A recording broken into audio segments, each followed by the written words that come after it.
Ob prihodu v Koper udeležencev ni pozdravilo prijazno vreme. Branja, predvidena za zunanja prizorišča, so si poiskala druga zatočišča. Dežju navkljub so gostje prispeli z ladjo, kot se za mesto ob morju spodobi. Pozdravljeni, kako je priti v Koper po morju? Lepo, ni mi prvič. Na taki lepi ladji prvič, ja, in v taki neverjetni priložnosti.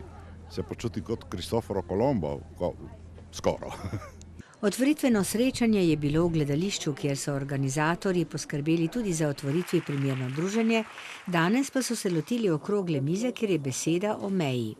Glede na to, da je letos tema Navdih meje, je pravzaprav dobro, da prihajamo v neko okolje, kjer so meje še bolj izrazite. Koper z morjem v ozadju nas seveda opozarja tudi na to, da nobene meje niso dokončne, se je na mejo na morju, kot vemo, zelo težko zarisati. Temo o meji so zatem povzeli tudi na komparativističnem kolokviju. Slovenski avtor v središču je letos koroški pisatelj Florjan Lipuš. O meji pravi. Dejansko je ni več, ampak je pa še v glavah in v srcih in v mišljenju. In gre za to, da tudi to mejo počasi odpravimo. Danes je vse lažje, kajti časi se vendarle spreminjajo. Da zdaj ta pretok čist in prost je pač en velik dosežek, civilizacijski se mi zdi, ne?